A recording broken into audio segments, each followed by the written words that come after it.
Salut chers amis en Jésus-Christ et bienvenue à notre méditation du jeudi de la deuxième semaine.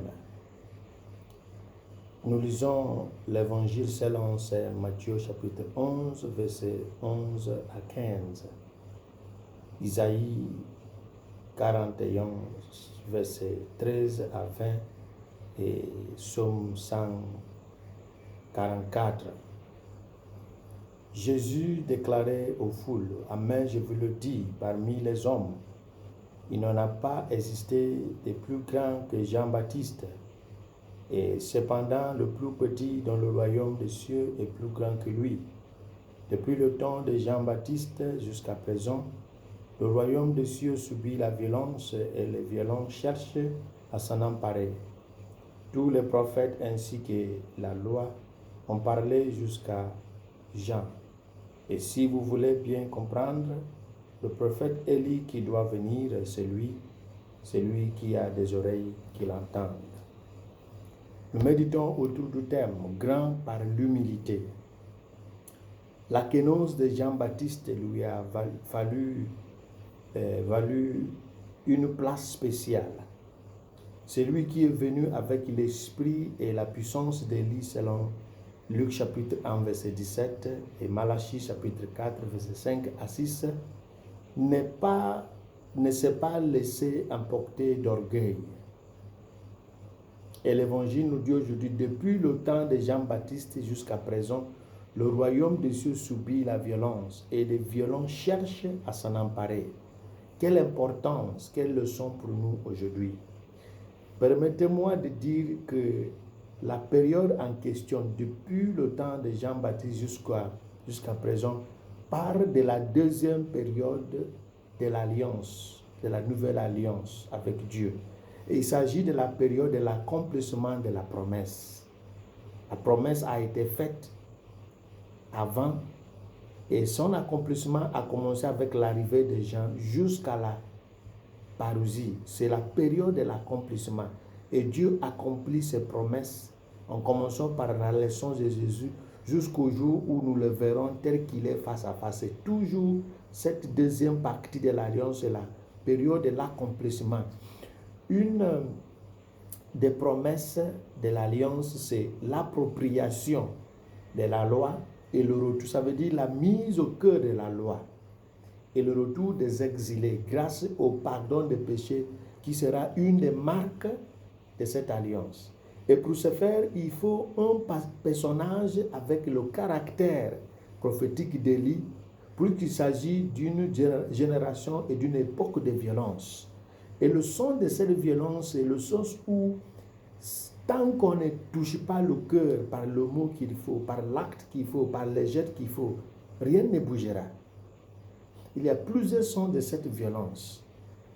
Alors, Malachie avait prophétisé pour que nous comprenions la tâche d'Élie qui vient en personne de Jean.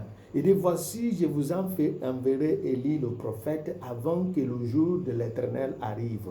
Ce jour grand et redoutable, il ramènera le cœur des pères à leurs enfants et le cœur des enfants à leurs pères, de peur que je ne vienne frapper le pays d'interdit. Dans une époque de violence, une chose bonne ne se fera sans obstacle, sans attaque.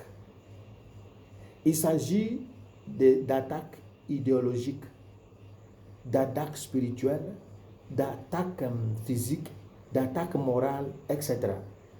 Dans une époque où le pouvoir s'arrache et non pas donné, non pas mérité, il faut des chrétiens actifs qui s'armeront de la stratégie du serpent, à savoir la sagesse ou la prudence, et de la stratégie de la colombe, à savoir la simplicité ou l'humilité, s'ils veulent réussir.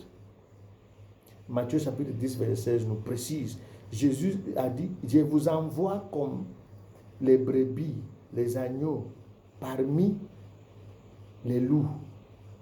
Soyez prudents comme le serpent et simples comme la colombe. Dans cette époque, le message sera celui de rassurer les désemparés que le jour du Seigneur ne manquera pas. Et le messager avec l'esprit et la puissance de lui sera là pour préparer le cœur de ceux qui attendent le Seigneur. Et pendant cette préparation, il y aura des découragements, il y aura des contre-témoignages, il y aura des violences thématiques, il y aura des violences doctrinales, il y aura des violences démonstratives. Il faut quelqu'un de l'esprit de lui et de sa puissance pour faire face à cette chose. Et Jean-Baptiste avait cette qualité. Et c'est pourquoi il regardait les princes et des rois aux yeux pour dire que cette chose ne doit pas se faire ainsi. Et nous avons vu l'exemple d'Hérode, le roi. Jean-Baptiste lui disait, lui crachait la vérité à la figure pour lui dire que ça ne doit pas se passer ainsi. Donc, malgré cette puissance et cette qualité, il a préféré la voie de l'humilité. Et c'est pourquoi on le classe comme le plus grand parmi les hommes nés d'une femme.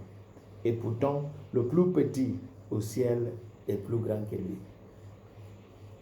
Ça veut dire dans le sens où ceux ou celles qui sont arrivés à la félicité céleste ne peuvent pas avoir le même rang avec ceux ou celles qui sont toujours ici, quelle que soit leur puissance, quel que soit leur grade, leur mode d'opération. Que le Seigneur nous donne la grâce d'emprunter le chemin de la simplicité et de la prudence dans cette époque de violence pour que nous puissions arriver au terme de notre vocation qui sera de voir le Seigneur tel qu'il est et qui nous bénisse le Père, le Fils et le Saint-Esprit. Amen.